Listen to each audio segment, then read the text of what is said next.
আসসালামু আলাইকুম রহমতুল্লাহ। প্রিয় ভিউয়ার্স, আজকে আমরা টপিক নিয়েছি মোকআপ কেন দিব, মোকআপের কাজ কি, এই মোকআপ সম্পর্কে আলোচনা। মোকআপ দিতে হয় এফেক্টিভলি, অর্থাৎ যে মোকআপটি আমি দিব সেই মোকআপটি এফেক্টিভলি হতে হবে, কাজে লাগতে হবে। এই মোকআপ মানে মোকআপের বাংলা হচ্ছে নমুনা বা মোকআপ অথবা স্যাম্পল, এটার বাংলা অর্থ হচ্ছে নমুনা।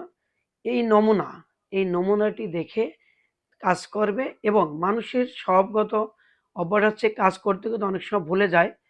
তখন ভুলে যাওয়ার পরে আবার ওই মোকআপটা দেখবে, দেখার পর তার মাথার ভিতরে ঢুকবে, তার অনুসরণ আসবে যে আমার কাজটি এরকম করতে হবে।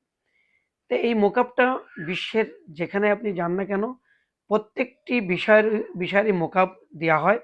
যেমন আমি এক্সাম্পল আপনাদের বলতে পারি, যদি আপনি নৌবাহিনী এরিয়াতে যান তখন দেখবেন যে অনেকগুলো নৌকা বা জাহাজের পিকচার দেয়া থাকে, ওইটা একটা মোকআপ অর্থাৎ নমুনা।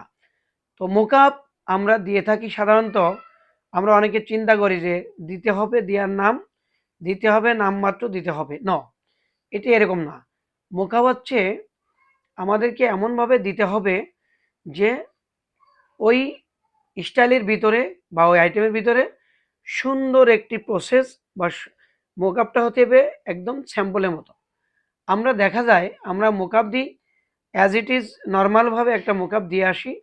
অনেক সময় দেখা যায় যে যাকে দিয়েছি মোকআপটা, যে অপারেটর নিজেও বলতে পারে না এই জিনিসটা কি। তা এখানে এফেক্টিভলি যদি আমার হতে হয়, তাহলে মোকআপটি দিতে হবে সুন্দর কোয়ালিটি দেখে এবং ওই প্রসেসে অপারেটরকে অবহিত করতে হবে এই যে এইটা তোমার মোকআপ, তুমি এইভাবে কাজটি করবে। কিন্তু আমাদের এখন এই পরিবেশে দেখা যায় যে মোকআপটা কোয়ালিটির লোক দিয়েছে, অনেক সময় অনেকের সাইন থাকে অথবা থাকে না। এই মোকআপটি দেওয়া হলো, অপারেটর নিজেও জানে না যে এটা কেন দেওয়া হয়েছে এবং কার কি কাজ, এটার কি কাজ এটা জানে না।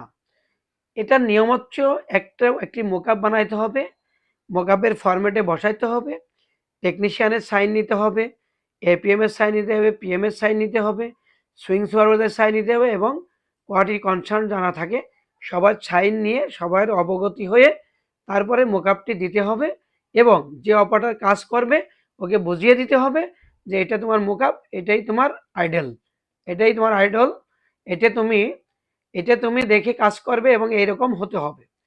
তা দেখা গেল যে ওইরকম যদি নাও হয়, অ্যাটলিস্ট ওইটার কাছাকাছি হবে, কারণ প্রোডাকশনের সময় একটু ডিফারেন্স হতে পারে।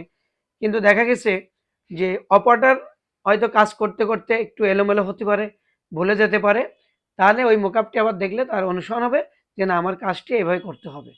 তো মোকআপ দিতে হবে এইভাবে এবং মোকআপ দিয়ে অবহিত করতে হবে অবশ্যই, সে যাতে বলতে পারে এটি আমার মোকআপ। কিন্তু আমাদের এই বর্তমান ইসে দেখা যায়, বর্তমান স্ট্যাটাসে দেখা যায় যে মোকআপ দিয়েছি, কেউ বলতে পারে কেউ বলতে পারে না। এটি মোকআপ দেওয়া হবে না। মোকআপটি সঠিকভাবে দিতে হবে এবং এফেক্টিভলি দিতে হবে, যে মোকআপটি যাতে কাজে লাগে। তা প্রত্যেকটা বিষয়ে আমাদের মোকআপ থাকতে হবে এবং অবশ্যই যে ব্যক্তিগুলোর নাম বলা হলো ইনাদের সাইন থাকতে হবে এবং যাকে দিব তাকে সুন্দর করে বুঝিয়ে দিতে হবে যে এই মোকআপ দেখে তুমি কাজ করবে। যে কেউ জিজ্ঞেস করলে সিনিয়র পারসন বলতে পারবে যে হ্যাঁ এটি আমার মোকআপ, এই মোকআপ দেখে আমি কাজ করি। কিন্তু এখানে বাইরে আসলে অনেক সময় এলোমেলো হয়ে যায়। ভালো করে বোঝাই দিতে হবে যে বাইরে আসুক অথবা কোনো সিনিয়র আসুক, সবাইকে একই কথা, এটা আমার মোকআপ, এটা দেখে আমি কাজ করি, আমার এই প্রসেসে এসপিআই এতটা, 12টা 14টা, যার যে রিকোয়ারমেন্ট এটা অবশ্যই উল্লেখ থাকবে। অপারেটর নিজে বলতে পারতে হবে, দেন এটা এফেক্টিভলি হবে, আদারওয়াইজ এটা এফেক্টিভলি হবে না। এই জিনিসটা আমাদের সবাই প্রত্যেকের খেয়াল রাখা উচিত।